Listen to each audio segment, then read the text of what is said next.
You are listening to DC On Screen. DC On Screen. New episode. What's up, y'all? I'm David C. Robertson. This is Jason Goss. Hello. And we got to catch up on some news because last week we did, what, Creature Commandos? We talked about that shit. Yeah. So, and when I say that shit, I mean that amazing fucking show that I wish there were 10 more episodes of right now. So don't get it twisted. Deep this show. Today, though, we got a new Superman TV spot. What did you think, man? Oh man, real concise. I think there was it feels like the edit. It's all right. So it's like a few shots that you've seen before, right? But mostly just like a longer shot of it, maybe. I mean, there him are in the cage and him with maybe Ultraman getting literally dragged. I think it might be a longer shot of him in the cage. Maybe a longer shot, or maybe it's just slowed down a little bit. I think it is just a little longer. It felt longer in the way that, like when somebody hands you an iPhone, you can't tell if it's one of those like quick live capture pictures. Yeah. Like you just glance and go, did that picture move? Anyway. Right. A new shot of this Lex Luthor's like massive aircraft. Great. Leaving his aircraft, like looking like, and it looks like he's up there near the Fortress of Solitude. So I'm like, man, come on. Because, yeah, you would think if you have satellites, Luthor, he's going to be like Musk. He's going to have like Starlight or some shit. Sure. He's got to figure out where this fortress is.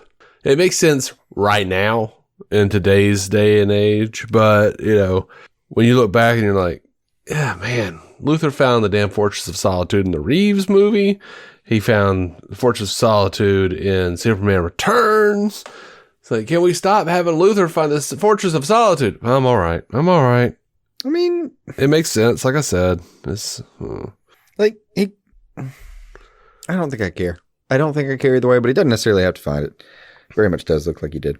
It does look like he did. I don't know that he did. I'm just saying, it kind of looks like he did. I was trying to kind of pause it on the glasses. I can't tell what's in his glasses there, but. And I'm not trying to be like negative. I'm just like, because I'm excited. Yeah. Like y'all don't understand. Like, I am so excited for this fucking movie. Which is refreshing because, man, it's been a long road. It has been a long road. And for a Star Trek fan like myself, you can't say that because then I've got the fucking Enterprise song in my head. It's been a long road. Yeah. Getting from there to here. I was doing a Beatles situation by myself.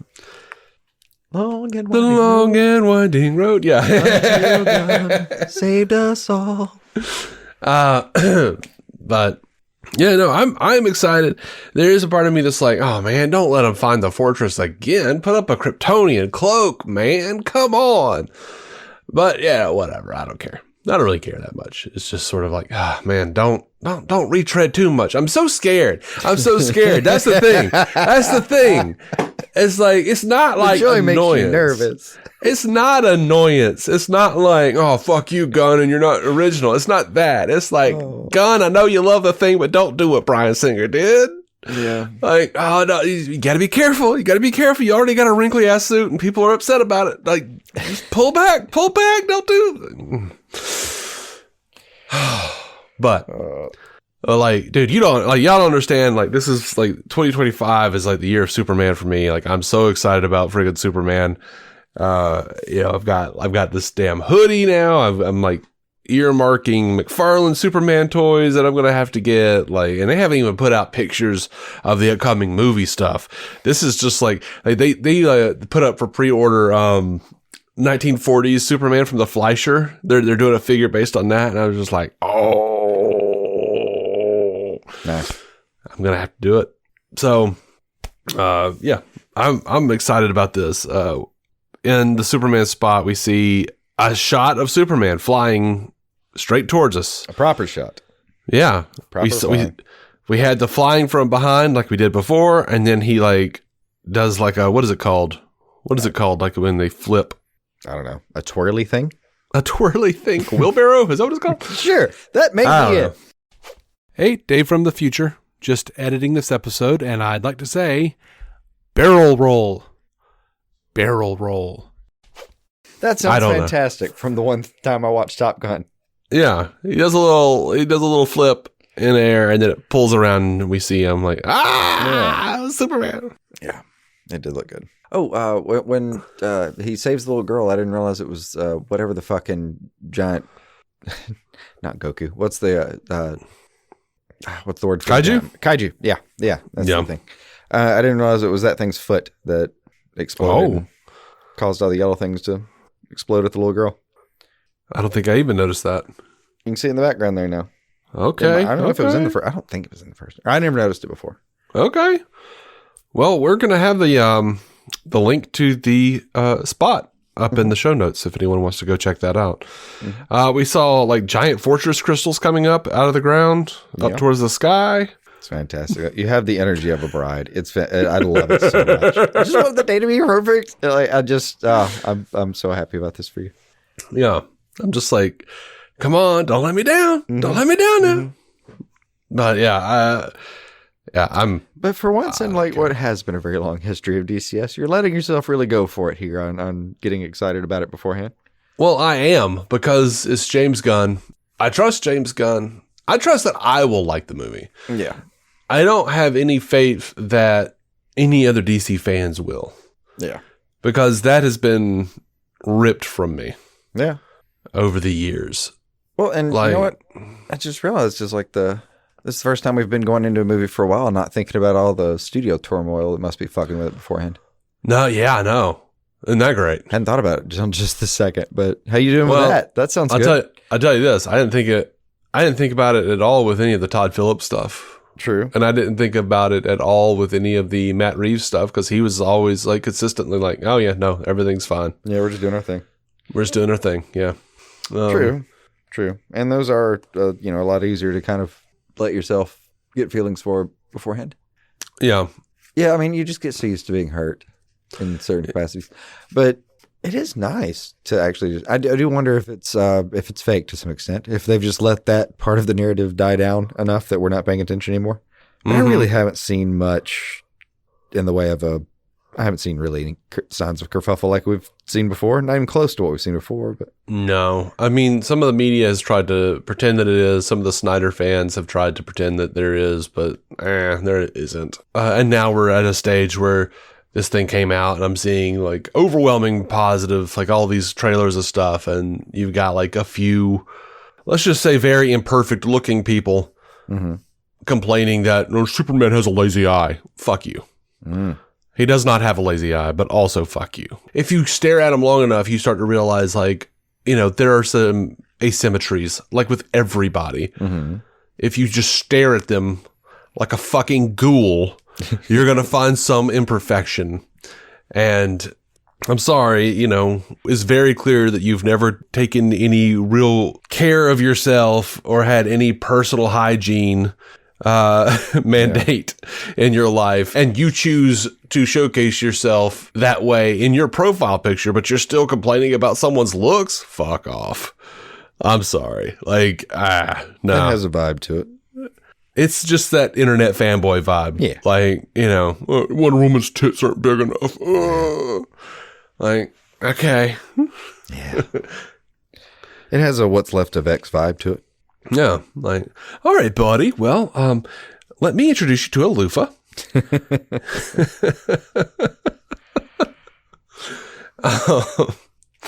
Anyway, yeah. So Hollywood Reporter is saying that Supergirl is going to appear in Superman. I don't know. That's not official, but it's a step closer to official. You go up the tiers. Yeah. Of reputable sources, I guess. It's like, oh, okay, it's Daniel RPK. That's fucking bullshit. Oh, it's Grace Randolph. Nah, we're not gonna listen to that. Okay, well, Hollywood Reporter's saying it. There's like I don't know. THR is kind of up there by default on the top tier. Yeah, I think Variety's a little higher up because Hollywood Reporter's like a step above, if not equal to the Wrap. It's all just like just little tiers. Yeah, I had like them and give or take Deadline, but they're kind of the 4 that I'll actually, if I see that headline or if I see that source, generally I'll actually look at it with any real, like if something fucked up comes out of them, I have to really look into it. If I see it from anywhere else, I just assume it's written to make me click it. So that's why I get particularly disappointed. Like when I say they're by default, I mean, you still see op-ed pieces, and then God knows, every once in a while I look over and just go, where the fuck was the editor on this one? Who thought this was worth printing? They're the most reliable sources, but they let us down too sometimes. That's all I'm getting at. They have failed the city on occasion.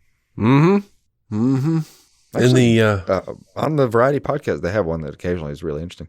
They did, there's like basically 40 minutes of the old editor explaining something that was seen as a large misstep and kind of like, yeah, I wouldn't have done it. I probably wouldn't have done it now, but here's what I was thinking kind of thing. Oh, we know what you were thinking. We know what you were thinking. In that case, it was the Sony leak. It was an interesting 40 minutes to get the rationale for it. We talked about... Without condemning or condoning. I understand. I'm condemning. Have we talked about...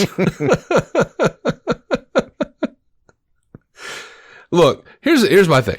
I will be as hard on them as I am on myself.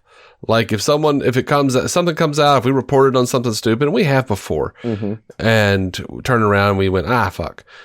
I feel terrible about it. I feel like I let everyone who listens to the show down. I feel like I let myself down. I feel like I let you down.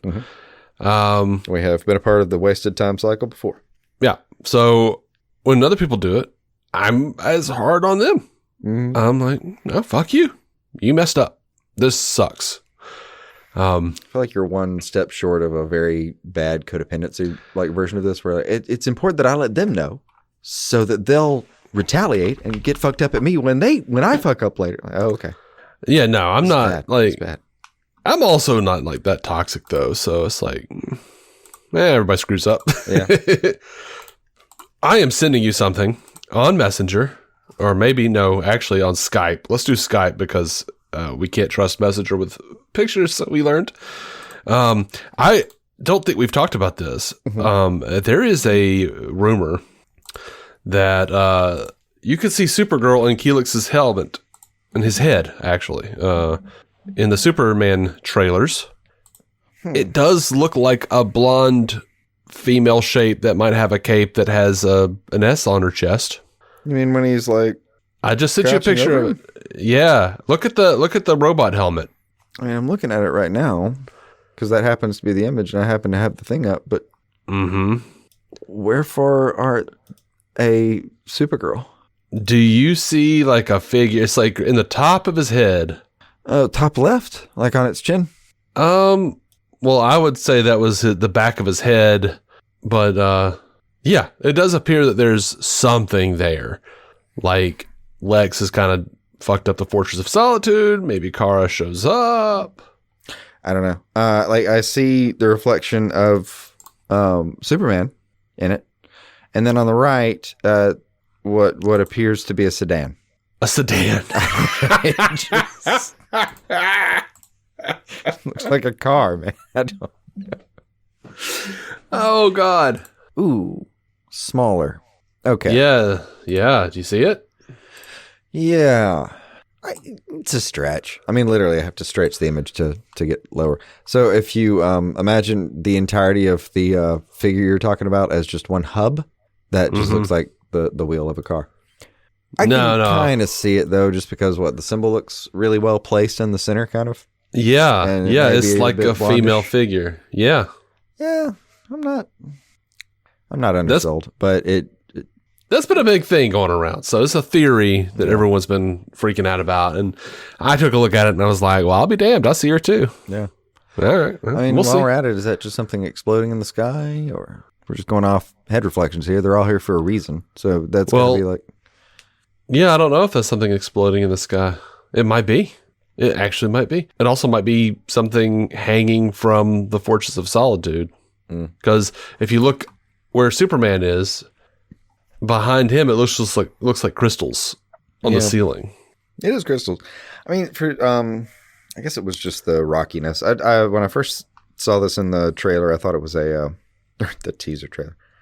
the teaser to the trailer. I thought it was like a city somehow, but yeah, I could. Yeah, when I went back, the iceberg's definitely there, or the ice is definitely there. All right, yeah. I was just curious what you would think. I don't know. I'm interested, but yeah. Speaking of that, started recently, didn't it? What did? The Supergirl shooting. Oh yes, it's underway. It is happening. It is happening, and Gunn said, thrilled to see cameras roll at Warner Brothers Studios Leavesden on Supergirl, with Craig Gillespie at the helm and the phenomenal Millie Alcock as our Kara Zor-El. Craig brings an incredible sensibility to this story, and Millie is every inch the unique Supergirl envisioned by Tom King, Bilquis Evely, and Anna Nogueira. First of all, with that description, I want to point out, he said Supergirl, not Supergirl Woman of Tomorrow. If we're looking at what Gunn has done with Superman, changing it from Superman Legacy to just Superman, he's probably going to stay. He's just going to call it Supergirl. Yeah. Yeah. But the picture he shared with it looks like the bar at the beginning of Supergirl Woman of Tomorrow from that book. We see the back of her. She's wearing a hoodie and a jacket, looks like. She's sitting in one of those little canvas chairs that they apparently have to have on movie sets.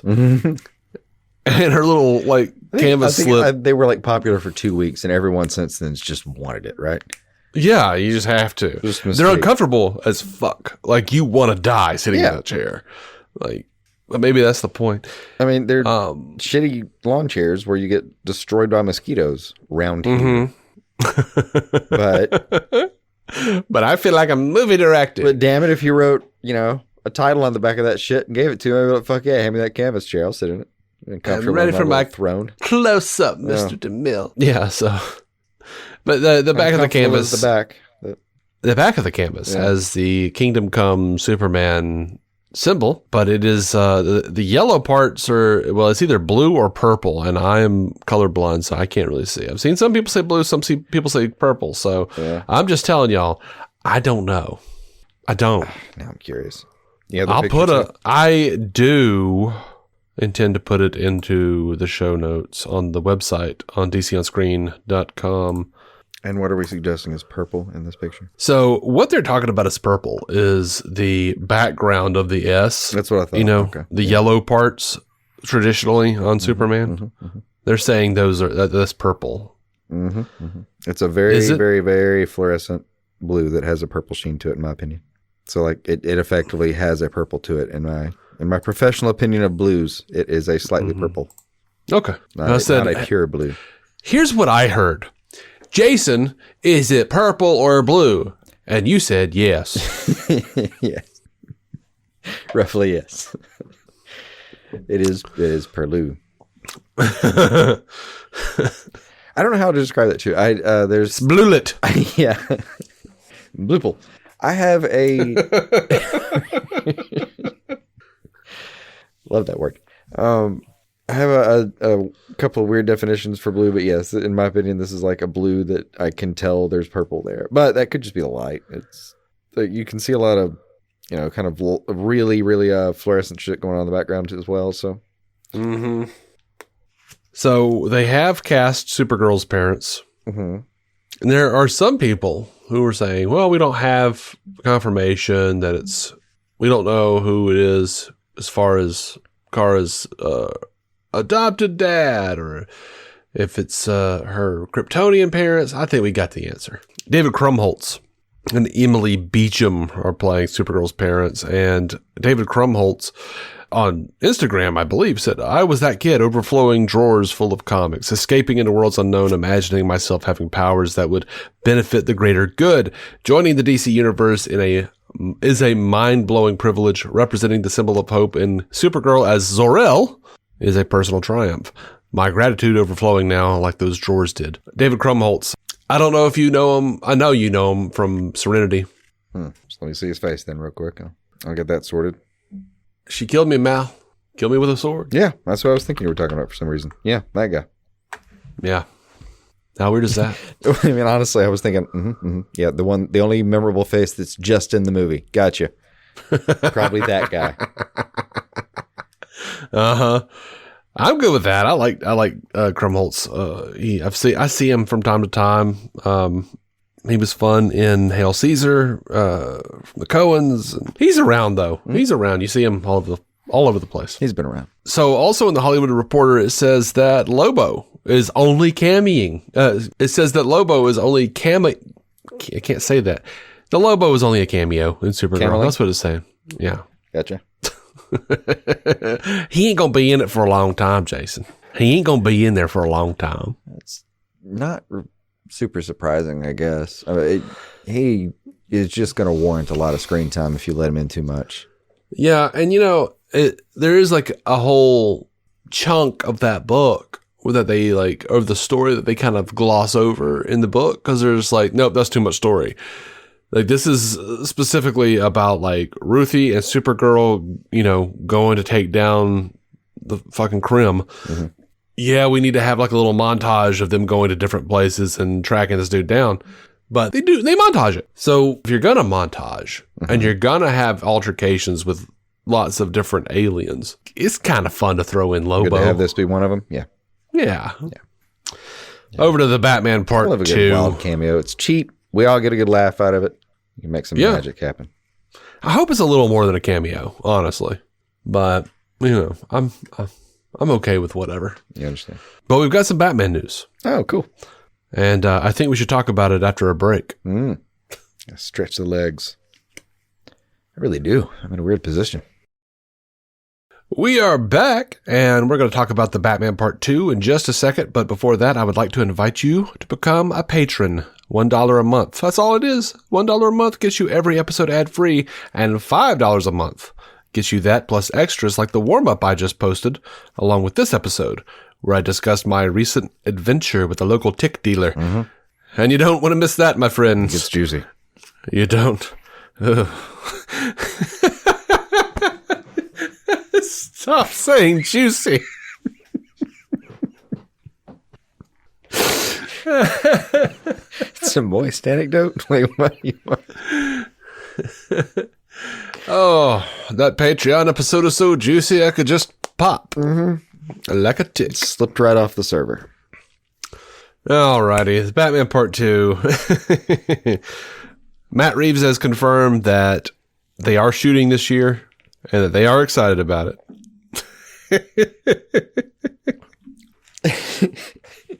That's big news, man. It's old by a few weeks. I see what you mean. That is news in a way. And I don't know if it's your delivery that makes it sound like he did that at knife point. Oh, probably did. He did say, what I'm excited about is I feel like we're doing something that absolutely continues where the story came from, but it's something that I hope people are going to be really surprised by. And then he told MTV News, this year we're going to be shooting, and I'm very excited about it. There's a lot of stuff going on, and it's taking longer than I would have wanted. But also, I'm super excited about what we're doing, so I really can't wait to share that with everyone. He said the villain will be surprising. Mm-hmm. He said the story is a continuation in a certain way and completely different in another, and it's going to show different sides of Rob. I think it's going to be really exciting and really cool. He's excited about it, it sounds like. And I watched I watched him talking about it. He does seem excited. It wasn't at knife point, but it's also a little bit, it seems like he was like, yes, Jesus Christ, I know. But I continue to beg people to understand that the Penguin was Batman Part 2 until Casey Bloys wanted it for HBO. Yeah. So if you're like, I don't understand people bitching that they haven't gotten it yet. Because I'm like, you did. It's the Penguin. It's the Penguin. I mean, you did, but... like, the man has been busy as fuck. I mean, it got repackaged in a way that, like, you didn't get nominally the thing. You got it in substance, but... I get feeling like it didn't happen because it kind of happened so differently that there's not even a Batman involved. Yeah, which was great for Oz because I didn't need it. I didn't miss Batman at any point in the entirety of that show. I never thought like, oh man, I wish Batman would show up. What would really help here? A Batman. Yeah, it was not on my mind. I am happy to hear that he's kind of being real active with his wording here because. I mean, I'm only joking a little bit. My image of him had been very writer's block driven. I had this image of him just sort of slumped over a laptop with, the hair pulled gesture kind of, it's not right yet. Well, it seems like they're, It seems like there were some personal issues going on. Like if I understand it correctly, he went through a divorce. Mm-hmm. Some people are saying that that's not it, so there might be a health issue.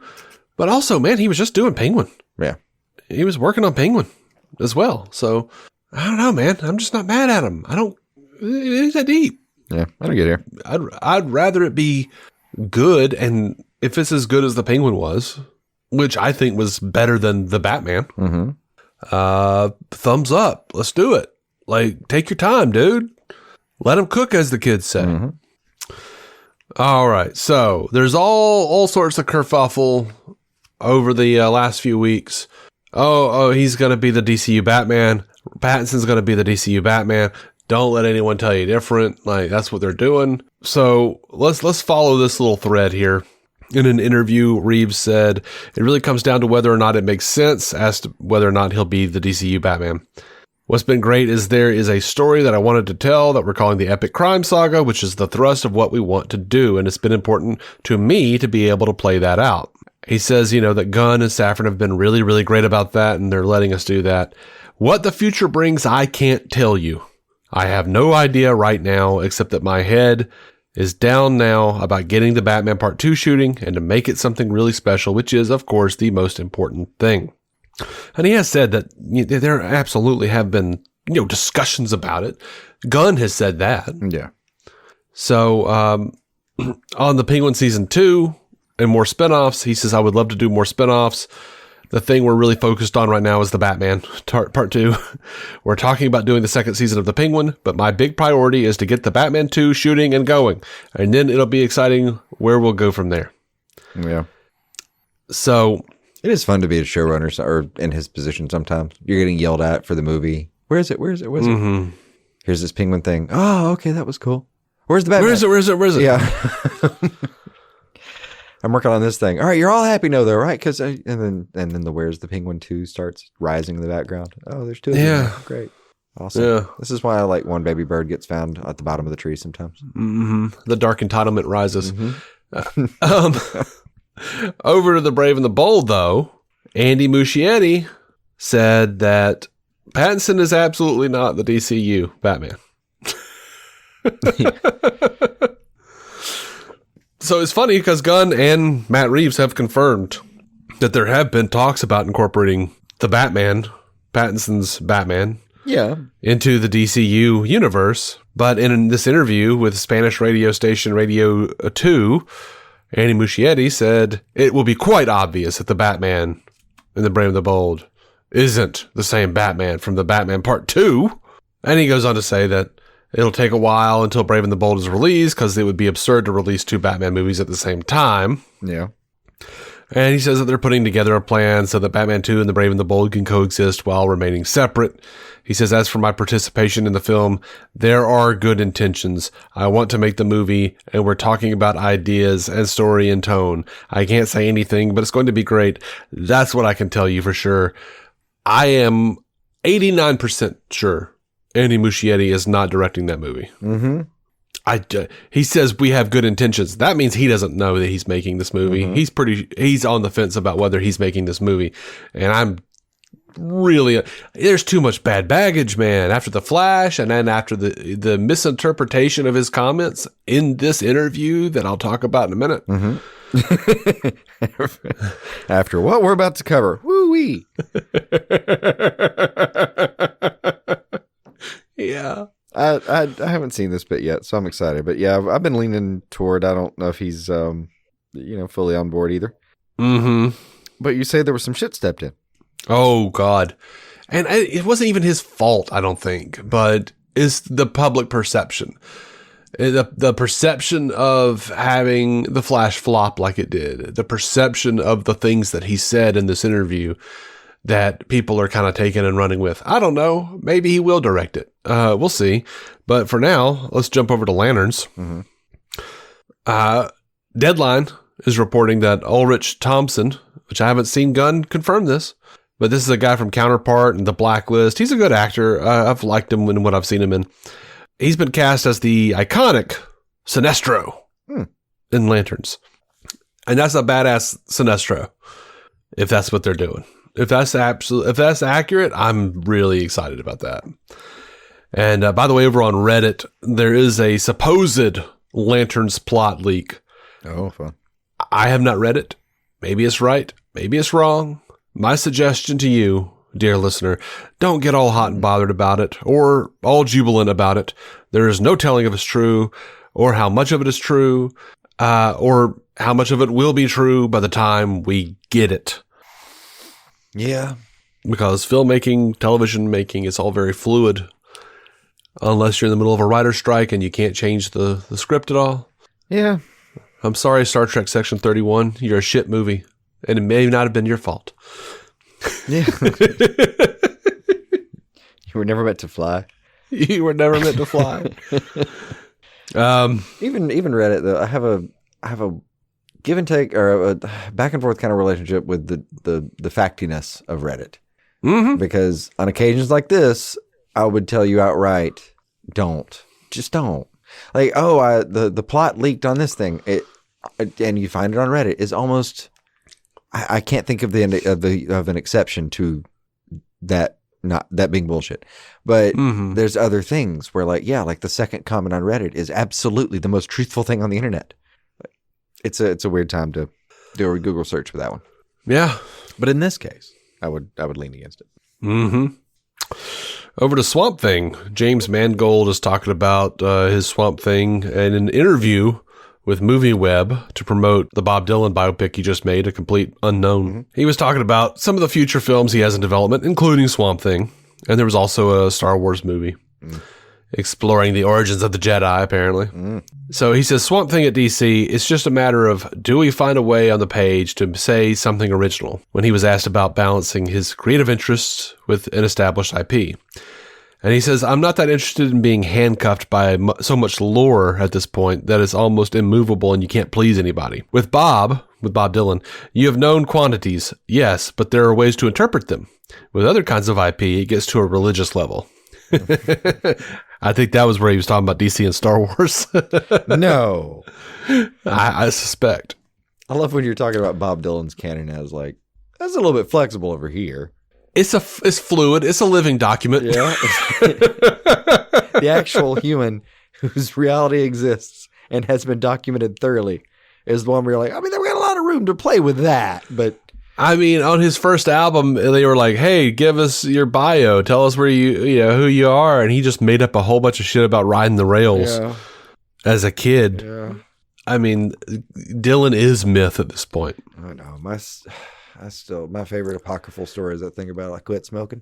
Yeah. And so after several albums, he did an album, for the listeners who don't know, he did an album called Nashville Skyline, where he changed his voice from sort of a raspy to a crooning voice. And people asked him, in interviews, why did your voice change? And he said, I quit smoking. Never mind the fact that his voice, as they were talking to him right now, sounds like his old voice. Yeah. Like in my head, he's my songs are protest songs.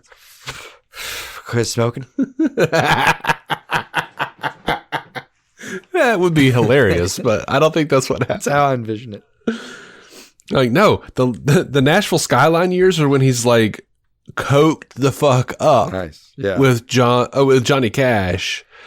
Like they're sitting there like singing a Girl from the North Country together on the Johnny Cash show. And like, if you find that footage on YouTube, it's hilarious. Like those fuckers are like sweating and like looking around. Like they're not there. They are not there. I believe you. And he may have quit smoking. I can vouch for this. If you take enough speed, you forget to finish a cigarette. You forget to finish a pack. No, some of those videos are as fun as the one where he's like clearly like on heroin with Lennon in the back of that limo from Meet the Document. It is a matter of some mystery what was being consumed back there. I've heard people I trusted on the matter say it was heroin. Everyone, the safest version of events is to just say, we're just super stoned and not worry about what interpretation of that word you'd like. Though I've had a couple of people tell me it was opium. Yeah. Also very possible and a very giggly kind of thing. So I've never been much of a druggie, so I liked cigarettes from time to time back, and then I, like caffeine. Yeah. That's about it. I do miss weed. Yeah. But it occasionally sat wrong with you. It did. So, what do you want? Over to Creature Commandos. Mm-hmm. Speaking of weed. Answering the question, is Clayface dead in the DCU? James Gunn. By the way, spoilers for Creature Commandos. Sure, if you haven't seen it. Sure. James Gunn says the reports of Clayface's death have been greatly exaggerated. He is quite mushy, though. Of course. Actually, no. Mushy is... He's. I was more worried that he looked a bit hardened. Yeah. If he was mushy, I wouldn't be too worried about him. You know what? But look, in the animated series, like I was talking about, I think last week or whatever it was, or 2 weeks ago, in the animated series, Clayface did the same thing. It's like they electrocuted him. He became like hardened dust. And they were like, oh man, look at his like, he's just like brittle. He just like disintegrated. He came back though. Yeah. He regenerated. Yeah. Well, he's a golem. A pretty solid interpretation of that word. What the fuck are you really going to do to him? Yeah. Yeah. So over to the DCT. God, I want to make you a sound effect that doesn't sound like you're slurping up sewer. It's like you put an oversized straw in a storm sewer every time I hear that. Yeah. Maybe I'll just actually record myself sipping tea. That'd be good. Or find a random sound effect. But I also just kind of liked hearing your disgusted reaction to it. Every time. It has not set well once. And I counting. know. And myself and the audience can hear it, and that delights me. We can hear your disdain. Just, ugh. Haven't had sex in years as a result of this. James Gunn. Oh my God. You know what what that reminds me of? The slurping and you talking about sex. There was a show back in like 2000 or something like that called Joe Millionaire. And it was a reality show where they like took like a regular guy who was like poor, and lived in a trailer or something. And they put him in a mansion and they told all these women he's a millionaire. And they had to like go on dates with him and try to like win his love. And like the big test at the end was, guess what? After he's chosen the one girl he wants to spend the rest of his life with, guess what? Fucker's poor. But there's this scene where they like... I want to be like, that sounds like something the 90s would do, but I don't feel like that's just the 90s. Yeah. But I think they do win like $1 million if she says yes or something to that. But he's dating a couple different girls, and one of the girls, they make it look like they go behind some bushes, and you hear them moaning and stuff, and then you hear...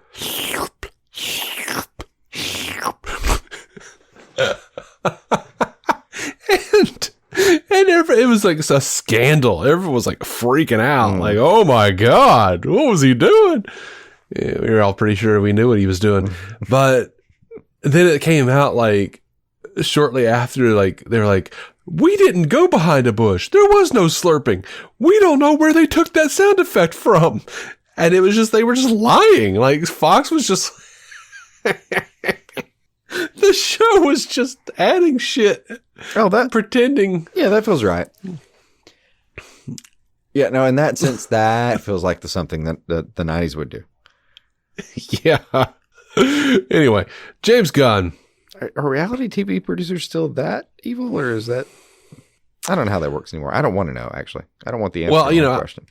As you know, I'm a big fan of The Challenge. Is that it? Okay. And which was itself a spinoff of Road Rules and The Real World, and has now become like big competition show haven for like all the reality shows. Like it's a pretty grueling show. It's gotten really badass over the years, but there are people on that show who still say who used to be on that show who will say on their podcast stuff now, no, they still don't have aftercare. They still don't have this amount of payment. They still, there's people who were like there are also people on Love is Blind who have podcasts who are like, okay, that we were treated this way, and this way. We don't need this. This is bullshit. Like, we need these provisions in place. We need, there's still some shadiness for sure. I mean, this tracks with like the last however many years of pro wrestlers coming out just saying like, yeah, we're dying and no one gives a shit. Yeah. Here's my GoFundMe. Yep. So there is a certain amount of shadiness for sure still going on. But I don't think it's as bad as it was in the 90s and the early 2000s. There have been strides taken. Anyway, nice. James Gunn. Hopefully it's not just on a cycle and in the 40s we're like, well, the 20s sucked. Right. It was worse than the 90s. We didn't know then. We were watching Cougar Town, and there's a scene where one of the characters is watching an old 1940s football game or something for Thanksgiving. Mm-hmm. And then he turns it off, and they're like, oh, what happened to your football game? And he's like, oh, yeah, those helmets were not made up to any kind of standard. I just watched a man die. Mm-hmm. And he just looks so sad.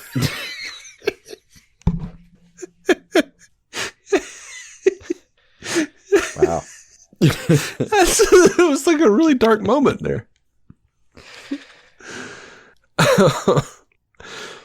So anyway, yeah, James Gunn on how they will differentiate DC Elseworlds from DCU. All DC television and film projects are now under DC Studios. Because Harley Quinn was developed long before us, we didn't think it was fair to put the DC Studio fanfare on there. That was an answer to a question about why it wasn't there. I could see it. It says on Penguin. It has some kind of DC logo, but it's not DC Studios. Yeah. He says on Penguin, we had a small hand in developing. We had a different DC Studios animation at the end. He says we're currently working on the DC Studios Elseworlds opening. That will be attached to the out of continuity projects like Batman 2. He says, oh no, that was the end. I had something else highlighted here that doesn't make any sense. Gotcha. Because I'm bad at my job. Yeah. Well, that'll do it.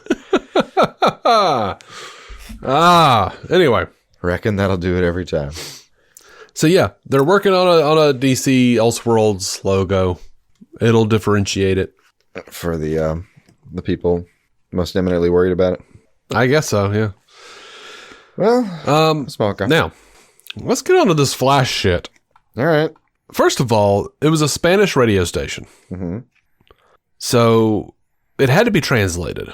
I'll read you what he actually said, but people have been really angry and they're still sharing memes and being willfully ignorant because it sounds like he is blaming women for the failure of the Flash to some people. And, but we're going to break it down here. There's a translation going around on the internet, from an account called Real Anarchy. The translation goes thusly, talking about the failure of the Flash. It's the result of a mental health situation, It turned out the way it turned out, let's say. I mean, he was dealing, when he says he's talking about Ezra, he was dealing with a mental health situation. And well, when you make a movie, there are things you just can't control. One of them is when actors have a public relations crisis. He got into trouble, was arrested in Hawaii, etc., etc. I had, in general, a very good experience with him. He's a great actor, a great comedian. I was very surprised by him. But then, towards the end, I came across all of this. I'd say this happened months before the release, just before the premiere, and, well, it was a setback. Later, other factors piled up, like, the fatigue with the superhero genre. Years later, I started learning about other things, like how when a movie like this is made, there's an expectation to appeal to all four quadrants of the audience. And this is a movie that, apart from everything else I mentioned, I think failed in the sense that it didn't appeal to all four quadrants of the audience. When a $200 million movie is made, the studio expects to bring everyone, even your grandmother, to the theater. And in private conversations later on, I learned things like how a lot of people weren't interested in Flash as a character. Half of those four quadrants, the two female quadrants, many women didn't care about Flash as a character. These are things that worked against the movie, and I gradually found out about them. But I'm very happy with the movie, and I highly recommend it. So a lot of people have taken issue with that and said, he's blaming women, he's blaming women. He thinks that it's women's fault. I don't know how, but it's women's fault. That's not what the fuck he's saying. If you are reading what he's saying, you see that he's saying, these are things that worked against the movie. He was told about the female quadrants. That means the studio said, blame it on this, say it's these things, and that's what he has to go on. He's still under contract with WB. Yeah. He has signed an NDA. He can't, you know how like there was a year, 2 years, something like that. David Ayer couldn't say anything, but Suicide Squad was my cut. Suicide Squad was my cut. Suicide Squad was my cut. Yeah. So Andy Muschietti, who is still under contract with WB, can't come out and be like, yeah, dude, they fucked me over. They kept changing their minds on what they wanted. They kept making us change the script. I couldn't get the VFX done on time because they kept changing shit. He can't say any of that stuff. And there are also a number of people who are screaming that like, oh yeah, Ezra Miller is a terrible piece of shit human being. He doesn't mention that. It's women's fault. No, he mentioned Ezra. Yeah, up front. He up front, he was diplomatic about it. But he mentioned that was a problem. Even then, functionally, it didn't sound like it sounded like they almost looked at the data afterward and went, turned out we should have tested beforehand, but we tested and no women give a shit about this movie that we're making in any capacity. Whoops. But since it's almost made, just throw it out there. And good luck. Yeah. And who knows if he's not saying. He said he was in private conversations, and he was told this. He doesn't know if it's really true or not. Yeah. So it's not Andy Muschietti saying, I think women made the Flash flop. Yeah. It's Andy Muschietti saying, here's what I've been told. But yeah, even in that case, it's not like, it's not like he was in there with, some wonk who was quoting stats at him and saying, well, we looked at this, blah, blah, blah. I think just because he says quadrant doesn't mean that it wasn't just some dude bluffing and saying, yeah, the gals, they didn't come out for this fucking movie. That's the problem. Like, okay. Yeah. I mean, they could have not come out because of Ezra. They could have, not come out because it wasn't Grant Gustin. They could have, there's all these different reasons, and they don't share all that shit with the director all the time. And, but it also sounds like halfway bullshit because he can't really talk about everything. He was very carefully saying, here are some factors. Yeah. He says other factors piled up, like, the fatigue with the superhero genre. That's an easy out. The other factors he really wants to talk about are the problems with the studio. Right. That's the biggest thing is like in any list failing a couple of things on it is just laughably wrong. Like just saying the Flash, if you don't on the list, if you don't have, most of the audience was confused about why the movie still existed, at this point to begin with. Like that was the biggest reason, or one of the major reasons. It was like the few people who actually cared were just caring because they were mad at shit still. Yeah.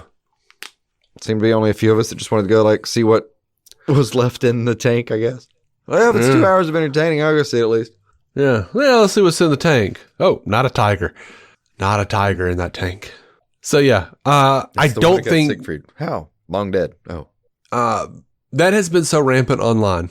Just people taking the smallest amounts of that, either running with the headline, Andy Muschietti thinks that people don't care about the Flash, or Andy Muschietti thinks women are to blame. Mm-hmm. Okay. And I'm talking about motherfuckers on like comicbook.com, like actual mostly reputable websites who are like not doing any fucking research and not reading. And like, here's why I think Andy Muschietti's wrong. And I'm like, oh, here's why I think he didn't read the fucking thing.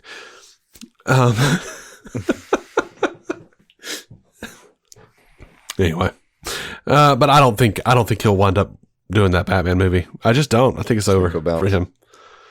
Yep. We got a little bit of feedback. Oh, cool. Eli Hernandez over on Patreon, one of our patrons. Hey. Always quick with a Simpsons gif. Eli Hernandez.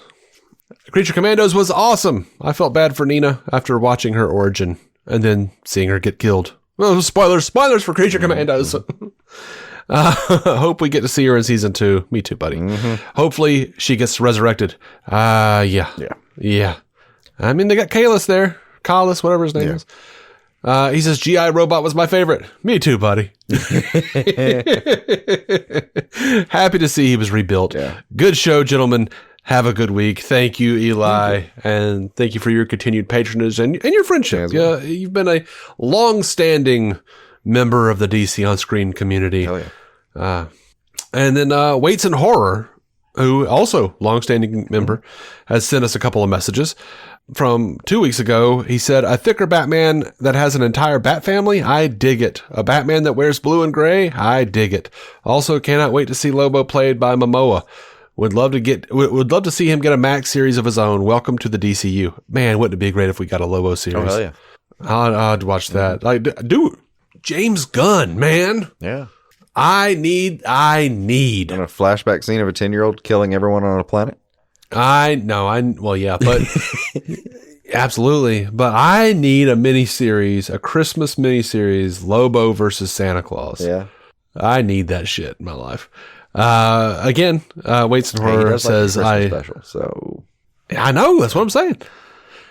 Waits in Horror over on YouTube says, I have a theory about Grodd. This is 10 days ago.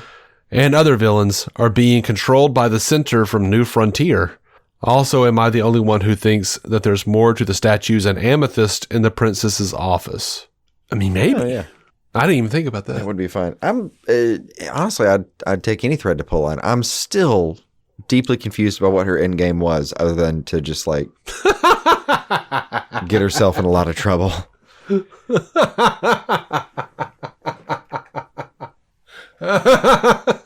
Yeah, I don't. It's been too long now. I had to go back and rewatch that episode. I need to go back and watch the whole season. Yeah, I'll happily do that. Like I forget quickly with outros if I'm gonna watch it again, because I'm gonna want to hear those weird little songs. Yeah, I think I have been right. I wouldn't want to turn on like a Creature Commandos Spotify playlist or something. But if I was watching the show again, I'd watch every ounce of it. Yeah. I think I've enjoyed the music enough that I've listened to it a few times. Like, it's not going to be Do You Want to Taste It from Peacemaker, but where I was just like running it into the ground. I did play that one a good bit. Yeah. Partly because I wanted to learn to play the riff. Yeah. Juicy. Yeah. Sorry, I felt bad. Help.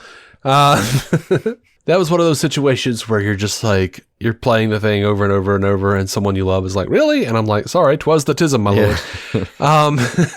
If I could stop, I would. 'Twas the tism, my lord. So anyway, I don't know. I think that we're done. This is the end of the show. Thank you all for your feedback, and send your questions, your comments, and whatever you got. DConscreen@gmail.com. Here's a weird thing. It will help even out the amount of emails we get from people pitching shows to us. I don't know how this has happened, but for some reason, our email address comes up first in the Google search, first or second in the Google search for DC Studios email. And all sorts of people have been writing us these pitches. I had to tell this one poor guy, he had a pitch and a script and everything, and I didn't read it, but I had to tell him because it was titled Power Man. And I said, buddy, that is owned by Marvel. And he was like, no, it's not. I created him. And I was like, no, you didn't. Well, you did this one, but they have a character named Power Man. I was like, but also we're not DC Studios. But also that. Like, I don't know how people are getting that. They're like Googling it and then like going to our page, our contact page, and seeing our janky fucking blogger site and going, clearly, he's the guy. It's them. Yeah. But we're getting a lot of emails. So help balance that out. Let us know what you thought about Creature Commandos or some shit. What do you... Just seeing our website and like, I know Zaslav made cuts. Maybe they can still hire a guy. Yeah. I'm so sorry it's not, I'm always apologetic. I'm always saying, I'm sorry, man. It's not us. It's not us. And, I'm a writer, so I'm not going to actually read your thing, but. Yeah. Or even be like actively discouraging or, yeah. Right. No, I'm like, go for it. I don't know, but it's not us. Yeah. We ain't the one. I mean, I was telling you, I wish there was something that we could do that would be fun with this, being that we're getting odd emails, but there's nothing in that actually sounds fun that's not also a bit mean. Yeah, no. Which is a shame. And I would settle for just, doing something fun with this show after 10 years. Which I thought we finally had to start on. And, oh well. Yeah, well. We'll go back to the drawing board. Uh-huh. No, I have fun talking to you. Oh, yeah. On the show. Yeah. And, but yeah, we'll be back soon. I don't know with what, but, I really need to get on finishing up the Arrowverse, and, I've got like 20 episodes of The Flash to watch, and I don't want to watch them. Yeah. God help me, I just don't want to watch them. Time to wrap her up, though. Not because I'm like, if I watch them, it'll be over. It's because I'm tired and I don't want any more pain. Please, no. Stop it, Francis. You're hurting me. I mean, for the last 20 episodes or so, you've got, it's like a 50-50 run. Okay. Well, that sounds pretty okay. It's not they're not just destroying it. It's not season 4 or some shit, but like, yeah, it's a 50-50 run. Well, my wife has watched it all. Mm-hmm. And I know you told me there's like a thing at some point predict, but it'll ruin something, so I can't. Yeah.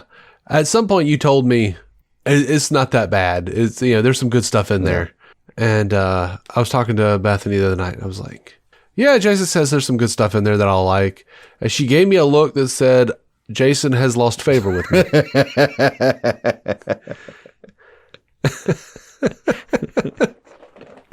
And she gave me a look that can only say, his place in my life was tenuous at best, and at this moment has become completely untethered.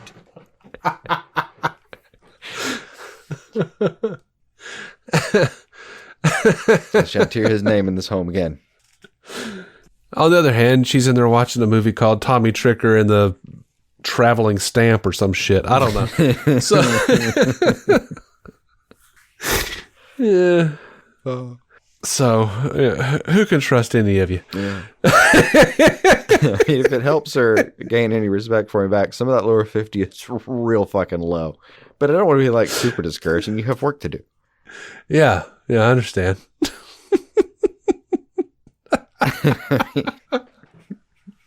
Let me put it this way. There's a spot coming up, I think, in probably that area. If you didn't just hit it, or if you didn't leave off like right at it, it should be coming up where I hated Geomancer less. Oh, God. Yeah, there was like I get it. Like there was a thing yesterday. We Matt and I wound up on the Star Trek Universe podcast. Uh-huh. We're reviewing this new Star Trek Section 31 movie, and I told him not only is it the worst Star Trek movie I've ever seen, it's one of the worst movies I've ever seen. That's rough. And I was like, it actually made Star Trek 5, Nemesis, and Insurrection better for me. Like. It made, like, I would watch Spock's Brain, widely considered one of the worst episodes of Star Trek, the original series, 3 times before I watched Section 31 again. Just back to I would watch time in black and white, baby. Bring it on. I don't care. I would watch The Empath, my actual least favorite episode of the original series, 4 times before I watched Section 31 again, and maybe more. That was a terrible, terrible film. But, they couldn't change any of the script, so whatever. Writer's strike. Oh well. Love you guys. Thank you for listening to us. Rattle on. Rattle on. Rattle out. And we're calling it. Keep some DC on your screen. And then you say bye. Oh, bye. There bye. you go. Bye. Okay. There you go.